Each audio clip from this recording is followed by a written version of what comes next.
You are standing at the edge of an industrial district in the middle decades of the 19th century, and the first thing you notice is that there is no edge.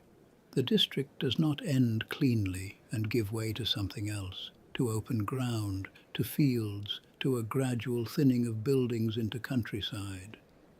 It simply continues.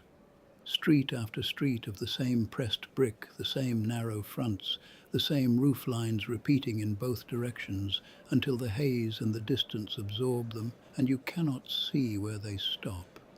The city has expanded in every direction it could expand, and in some directions it probably should not have, and the evidence of that expansion is visible in the quality of what was built, quickly, cheaply, and in quantities that the previous generation would have found difficult to imagine as a description of a single city's residential stock. The people arrived faster than the buildings did. This is the root of the housing problem in the industrial city, and it is worth understanding as a structural condition rather than as a failure of planning or foresight. The mills and the foundries and the warehouses and the rail yards created employment at a rate that drew workers from rural areas, from smaller towns, from Ireland, from every available source of labour within reach of the city's wages. They arrived in waves that were tied to the expansions of specific industries. A new mill opening in a district would draw several hundred additional workers within months, each of whom needed somewhere to sleep within walking distance of the workplace. The city had to absorb this population continuously, without pause, and it did so in the only way that the economics of the situation allowed. It built fast and it built cheap and it built close together. The houses that went up in the working districts of Manchester and Leeds and Birmingham and Sheffield in the 1830s and 1840s were not built with any particular vision of what a home should provide. They were built with a very clear vision of what a unit of accommodation needed to cost to be viable for the landlord and affordable for the worker, and every other consideration. The size of the rooms, the thickness of the walls, the provision of light and air and sanitation, the relationship between one house and the next, was determined by that financial calculation rather than by any independent standard of habitability. The result is what surrounds you on every side. Workers are not living in these streets because this is where they chose to live. They are living here because this is where they can afford to live. And they can afford to live here because this is where the cheapest accommodation available to a working wage sits. And the cheapest accommodation available to a working wage sits here because the land is near the mills and the foundries and the other industrial workplaces that provide the wages that pay the rent.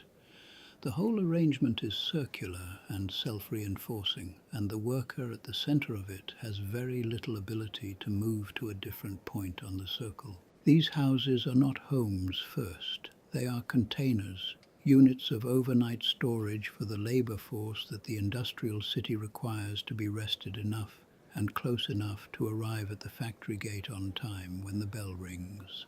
The industrial city organizes the housing of its workers on roughly the same logic that it organizes the storage of its raw materials: proximity to the point of use.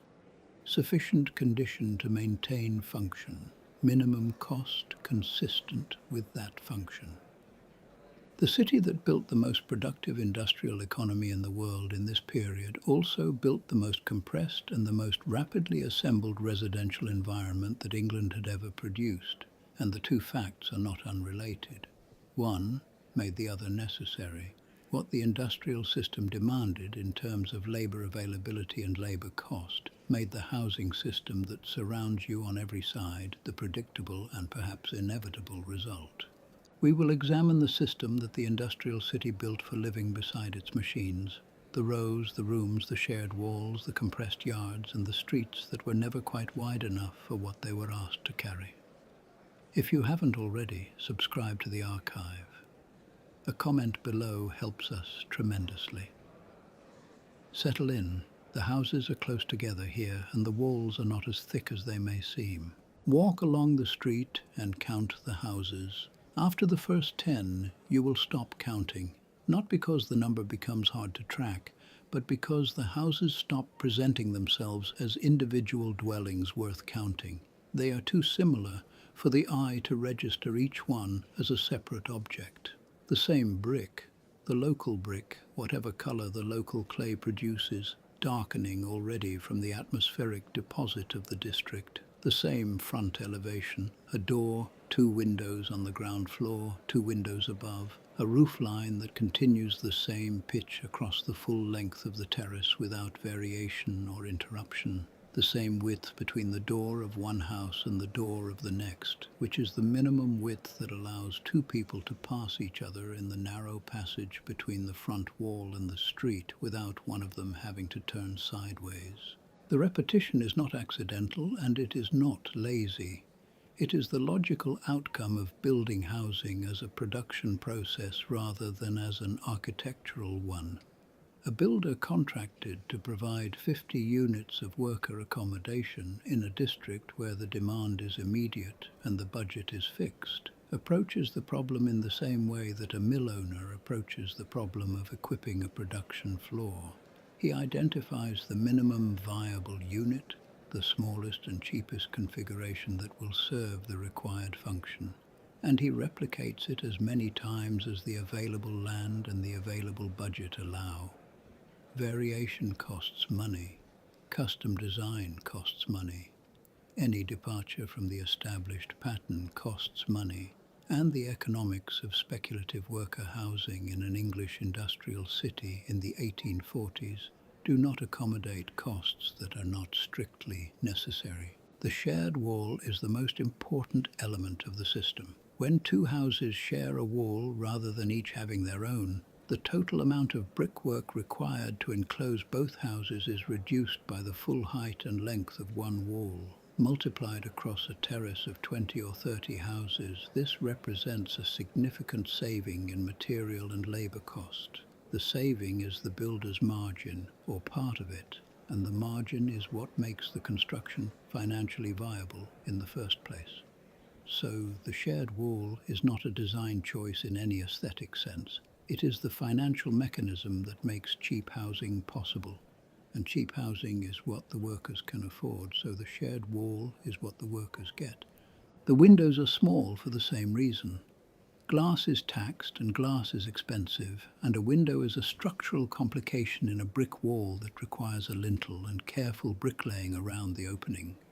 The minimum window size consistent with providing some daylight to the room behind it is the window size that appears in these houses, not the window size that would make the room pleasant or well lit or adequately ventilated. The minimum, the same logic applies to the door, to the ceiling height, to the floor area of each room. Standing back from the terrace and looking at it as a whole, what you are seeing is the factory logic applied to domestic space. The factory produces its output by breaking the production process into repeated identical operations performed by interchangeable components. The housing terrace produces its accommodation by breaking the residential requirement into repeated identical units constructed from interchangeable components. The street becomes a machine part, and each house becomes a slot in that machine, occupied by a worker who is themselves a component of the larger industrial system that the housing exists to serve. The individual disappears into the pattern. This is not a metaphor.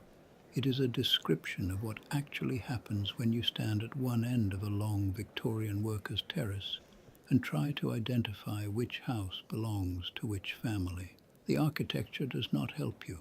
Every house presents the same face. Every door is the same door. Every window is the same window. The only distinguishing features are the ones the occupants have added themselves. A pot on the windowsill, a particular color of curtain, the wear pattern on the front step, from a specific family's particular way of entering and leaving their home. The building offers no individuality. The people find it in the details. The street between the rows is not wide. In the older working districts where housing went up before any municipal authority had established minimum width requirements for new streets, and in many places the establishment of such requirements came considerably later than it should have, The distance between the front wall of the houses on one side and the front wall of the houses on the other can be as little as 12 or 14 feet. In a street of this width, two carts cannot pass each other. A cart and a group of pedestrians can pass each other, but not comfortably and not quickly. A cart, a group of pedestrians, and a woman carrying washing from her front door to the yard, access at the side of the building cannot simultaneously occupy the same section of street without one of them stopping and waiting for one of the others to clear. They do not always wait. They negotiate in the wordless physical way that people who share a very tight space develop over time. A slight turn of the body, a shift of the load to one side, a pause in the doorway that is not quite a stop, a mutual awareness of the other's trajectory that allows both to continue moving without quite colliding. It is a form of spatial choreography that the residents of these streets perform hundreds of times a day without thinking about it, because they have been performing it since they were old enough to walk through the street unaccompanied. Everything that a house produces in the course of daily life eventually enters this street. The water that is carried in from the standpipe at the end of the block is carried through this street. The wastewater that results from washing and cooking is carried back out through this street to whatever drain or channel is available to receive it. The coal that heats the house comes in through this street on the coal merchant's cart. The ash that the coal leaves behind goes out through this street in the ash bucket. The children who live in the houses play in this street because the houses have no gardens, and the yards at the back are occupied by privies and washing and stored goods and leave no room for play. The arguments that cannot be contained within the thin walls of the houses spill into this street and become available to everyone within earshot, which in a street of this width means everyone. The street is not public space in the sense of open civic space that the Victorian period was simultaneously creating in the form of parks and public squares in the better parts of the city. It is overflow space, the area outside the house that handles everything the house cannot contain.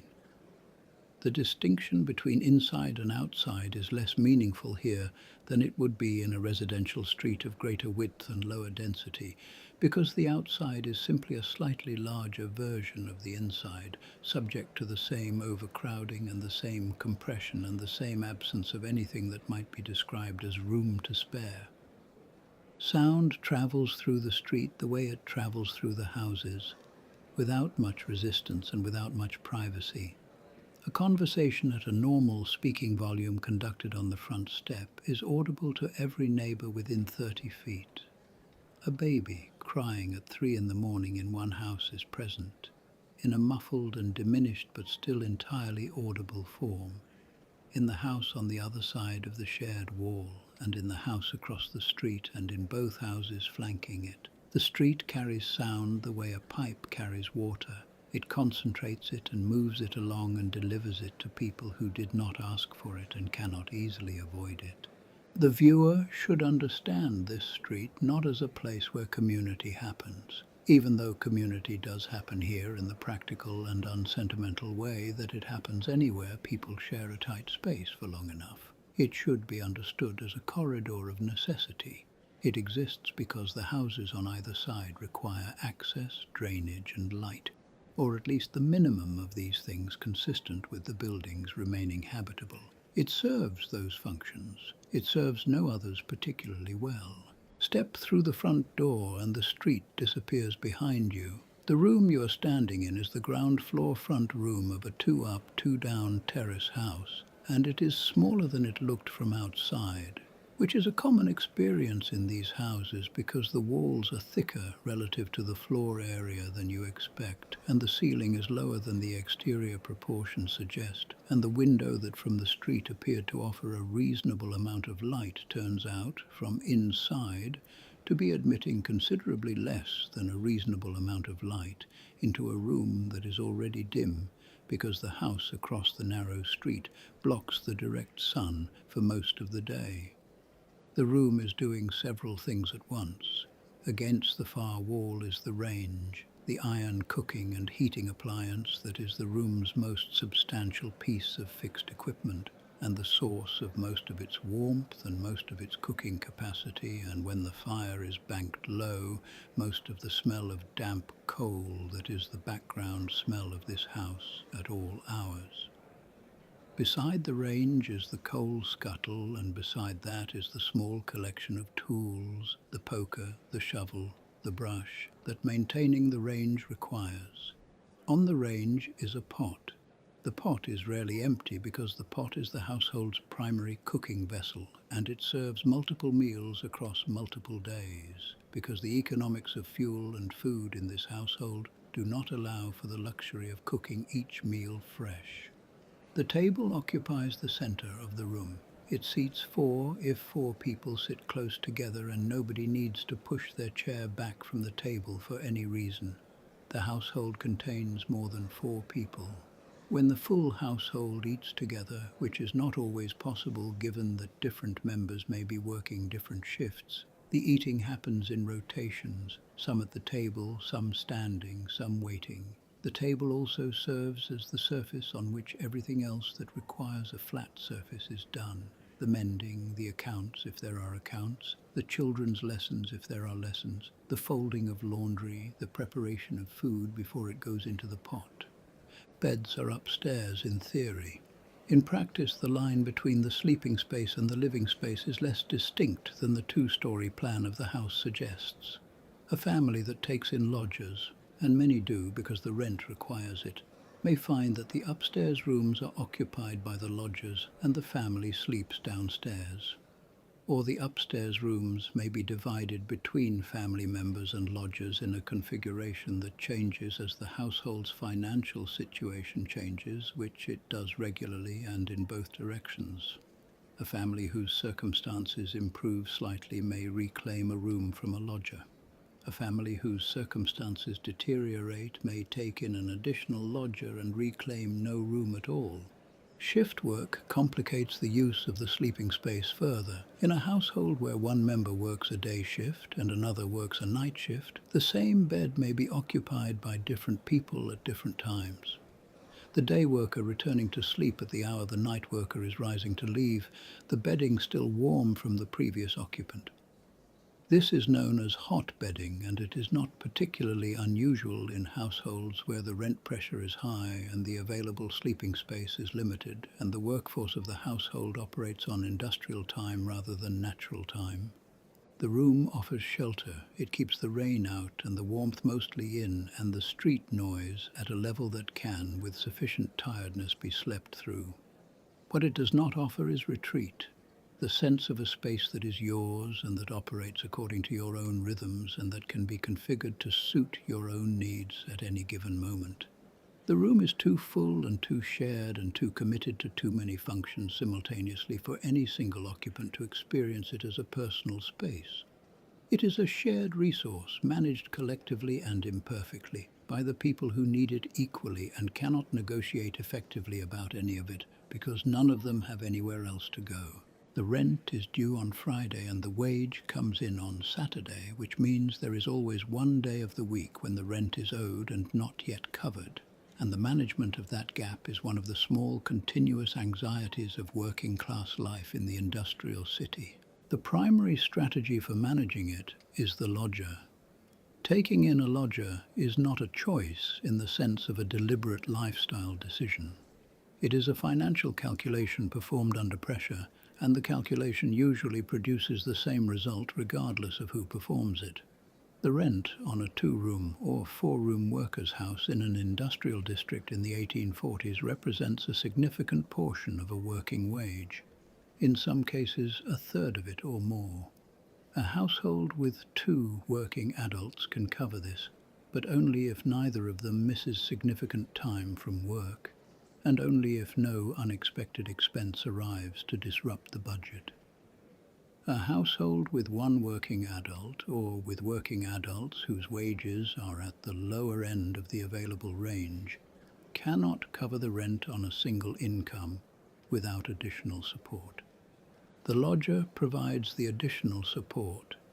In exchange for a weekly payment, less than the full rent of the house, but a meaningful contribution to it, the lodger receives access to a portion of the living space.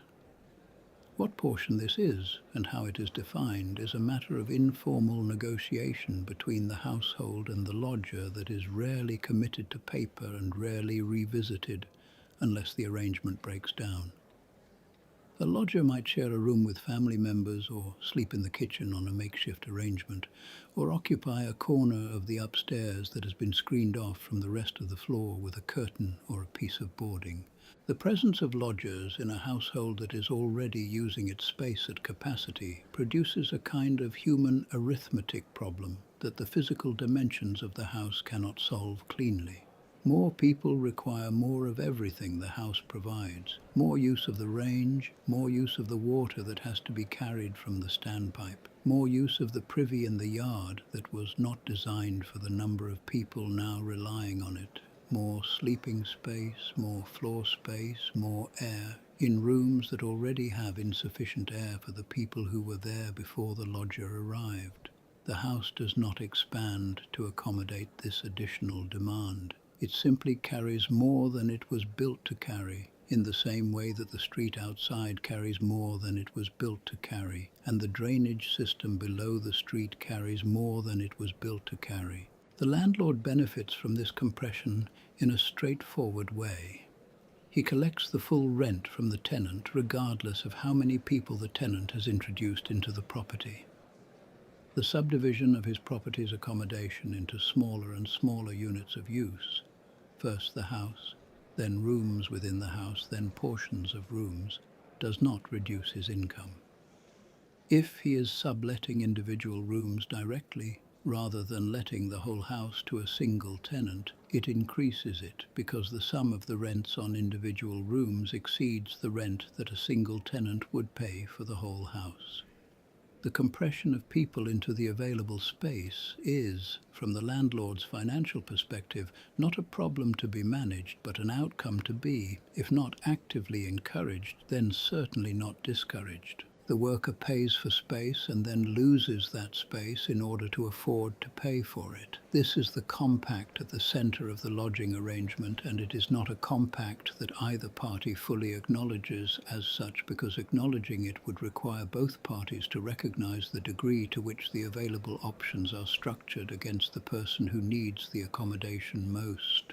The yard behind the house is approximately 8 feet by 12 feet, and it is doing the work of a much larger space. It contains the privy, a small brick structure in the corner shared between 2 or sometimes 4 households, depending on the configuration of the back-to-back housing in this particular section of the district. It contains the ash pit, which receives the ash from the range and from the privy, and which is emptied at intervals that are not always as frequent as the volume of material deposited in it would require. It contains, depending on the household, a barrel or 2 for collecting rainwater from the downpipe of the back of the house, a length of washing line strung between the back wall and an iron hook set into the brickwork of the privy, and whatever items of household equipment cannot be accommodated inside the house but must be kept somewhere: a mangle, a washboard, a set of buckets, a fuel store for the wood or the coal that feeds the range. It contains, for several hours on washing day, the household's entire laundry operation. Washing in a household without a dedicated scullery and without access to a shared wash house, and many households in the working districts of an industrial city are without both, happens in the yard using water carried from the standpipe, heated on the range and carried out again in the heaviest bucket the person doing the carrying can manage. The yard in this configuration is simultaneously the washing floor, the rinsing area, the wringing area, and the drying area, none of which is strictly compatible with the others when the space available is 8 feet by 12 feet, and the privy and the ash pit and the water barrels are already occupying a significant portion of that area. Back-to-back housing, the configuration where houses share not just their side walls, but also their rear wall, with a row of houses facing one street backed directly against a row of houses facing the next street, with no yard between them at all, removes even this minimal exterior space from the occupants entirely. In back-to-back housing, the only exterior access is from the front of the house onto the street, and all of the functions that the yard would otherwise serve must either be performed in the street or not performed at all. Where yards do exist, the walls that enclose them are high enough to prevent direct sunlight from reaching the yard floor for most of the day. The yards of terraced housing in a dense working district are essentially boxes, enclosed on all four sides by walls of varying height, open only to the sky directly above, and the sky directly above is in this district rarely unobstructed by the atmospheric haze that settles at its lowest density in the enclosed spaces that the wind does not reach. The dampness that results from insufficient air movement and insufficient direct sunlight in these enclosed spaces is a permanent feature rather than a seasonal one. The walls of the yard are damp for most of the year. The privy is damp. The ash pit is damp. The washing that hangs on the line on a damp, still day in the yard of a back-to-back house in a furnace district dries slowly and imperfectly and carries the smell of the yard back into the house when it is brought inside. The system gives the worker just enough exterior space to keep the interior functioning, no more than that. The wall between your house and the house next door is 9 inches of brick. This is the standard thickness for a shared party wall in worker housing of this period. 2 courses of brick with a thin bed of mortar between the courses, and a lime plaster finish on the interior face of each side. It is sufficient to hold the structure of both houses together and to provide a nominal separation between the 2 domestic spaces it divides. It is not sufficient to provide acoustic separation between them in any meaningful sense of that phrase. Sound moves through 9 inches of Victorian brick with very little resistance. A baby crying in the house next door is present in your house as a slightly muffled but entirely audible event. A cough, and there is a great deal of coughing in these houses for reasons the episode will address shortly, is present through the wall as a sound that does not announce which household it originated in, because the wall does not preserve that distinction. Footsteps on the bare boards of the floor above in the neighboring house are present in your house as a sequence of impacts through the shared structure that is distinct enough to tell you whether the person moving above is an adult or a child and whether they are moving quickly or slowly. An argument conducted at a raised voice in the neighboring house is present in your house as a fully intelligible conversation, assuming your neighbor speaks the same language as you, which in these districts is not always the case, but is common enough. You receive the argument without having asked for it and without being able to decline it. You receive the resolution of the argument, if there is one, and the period of silence that follows and the resumption of ordinary domestic sounds that signals that the household next door has returned to its usual operating condition. None of this is remarkable to the people who live in these houses because it has always been this way, and they have no comparison point that would make them experience it as an unusual degree of acoustic exposure. The sounds of neighboring households are simply part of the sound environment of the house, in the same way that the sounds of the street are part of the sound environment of the house, and the sounds of the industrial operations in the surrounding district are part of the sound environment of the house. They are background, they are constant, they are ignored because ignoring them is the only practical response to a condition that cannot be changed. Illness moves through the shared wall less dramatically but more consequentially than sound does. The mechanism is not the wall itself, but the proximity that the wall represents. The fact that the household on the other side of it is sleeping and eating and moving through its daily routines at a distance of 9 inches from your household's sleeping and eating and daily routines. When one member of a household in one of these terraces develops a contagious illness, the relevant question is not whether it will reach the neighboring household, but how quickly it will do so, because the conditions of proximity and shared space and insufficient ventilation that characterize these houses remove most of the barriers that would slow the transmission. The architecture produces forced closeness without any of the resources. The space, the ventilation, the private rooms, the ability to isolate a sick member that would allow households to manage that closeness when it becomes a problem. The housing block becomes a crowded structure of overheard lives and shared consequences, held together by walls that are too thin to separate the households they divide and too load-bearing to be removed. The worker who lives in the house you have been observing did not choose this particular street because he found it appealing. He is here because the mill where he works is 4 streets away, and 4 streets is a distance he can cover in 8 minutes, which matters because the bell that marks the beginning of the shift does not wait for people who are farther away, and the fine for arriving late is a deduction from wages that a wage of this size does not absorb without consequence. A worker who could afford to live in a better district, one with larger houses and wider streets and yards that see actual sunlight, would face a daily walk or a fare on the horse-drawn omnibus that runs along the main road. The walk costs time, the fare costs money. Both cost things that this worker does not have in the quantities required. The location of worker housing relative to industrial workplaces is not an accident of geography. It is a structural feature of the industrial city that serves the interests of the employer and the landlord more directly than it serves the interests of the worker. Though the worker benefits from the proximity in the immediate and practical sense of being able to reach his workplace on time without additional expenditure. The employer benefits from a workforce that lives close enough to the workplace to arrive reliably and quickly, and to be available for additional hours when production demands require it, without the complication of workers who live at a distance becoming unavailable when the transport options fail or the weather makes travel impractical. A workforce housed within walking distance of the factory is a more controllable workforce than one dispersed across a wider area, and the industrial city's geography evolved in the direction of that concentration, partly because it served the employer's operational needs. The landlord benefits more directly still. The premium on accommodation close to major employment centers in an industrial city is real and consistent.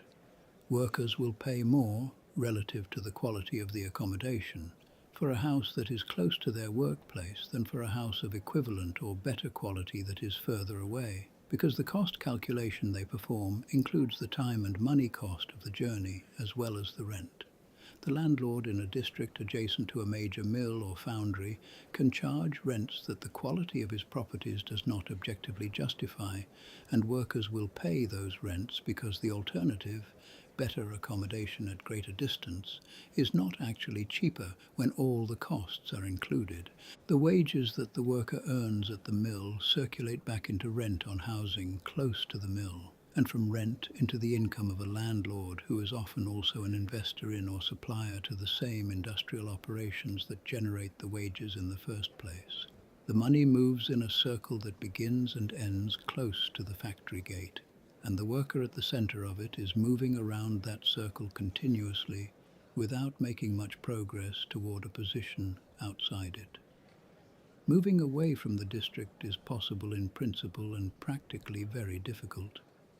The worker's social network, the family members and the established neighbors and the informal support systems that working-class life in the industrial city depends upon, is located here. The debt that accumulates in periods of low wages or illness or unemployment is owed to local creditors who are known and present. The children, if there are children in school, are in the school in this district. The routine of the household, the shopping, the familiar routes, the knowledge of which neighbors can be relied upon and which cannot, all of this is here, and none of it transfers easily to a new district, even if the new district offered better housing. The housing system holds the labor force in place with a grip that does not require locks or fences. Geography and debt and social rootedness are sufficient. There is a cough in the house next door that has been present for 3 weeks. You know this because the wall carries it. It began as a dry occasional sound, and it has deepened and become more frequent over the 3 weeks you have been aware of it. and there are now nights when it continues for long enough that it is difficult to sleep through, even with the tolerance for neighbouring sounds that residents in these houses develops. The person coughing is, you believe, the older child in the family next door, though the wall does not tell you this with certainty, and you have not asked, because in a street of this density and this intimacy, the asking of direct questions about a neighbour's household health is a more complicated social act than it might appear. Disease in the compressed city does not require a dramatic explanation. The conditions that produce it are the ordinary conditions of these houses and these streets and these yards, unremarkable in themselves and unremarkable in their combined effect on the health of the people living inside them, until that effect becomes large enough to be counted. Crowded rooms reduce the distance between a sick person and the people around them below the threshold at which the ordinary human immune response has time to mount an effective defense before exposure occurs. Shared sleeping arrangements, the shared bed, the hot-bedded shift arrangement, the lodger sleeping in the same room as the family, mean that the closest possible physical proximity to a sick person is maintained for the hours of the night when the body's defenses are at their lowest. Poor ventilation keeps the air in the room static and concentrates whatever the sick person is exhaling in the air that the healthy people in the same room are inhaling. The shared privy in the yard serves too many households for its design capacity and is cleaned less frequently than its use requires, and the ground around it is contaminated in ways that are not visible but that contribute to the movement of illness through the water supply and the soil and the hands of the people who use the facility and return from it to the kitchen where the food is prepared. The standpipe at the end of the street serves the water needs of more households than it was designed to serve, and the water that comes through it is not always clean in the sense that water needs to be clean to be safe.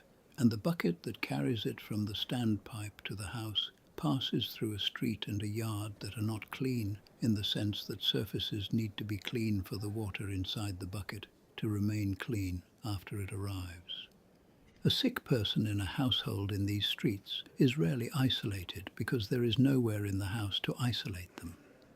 The room that would be used for isolation is the room that is already being used for sleeping by the other household members and by the lodger. The sick person remains in the shared space because the shared space is the only space there is, and the illness moves through the household and through the shared wall and through the shared privy and through the street in the way that everything in this compressed environment moves, without much resistance and without much distance to cover before it reaches the next recipient.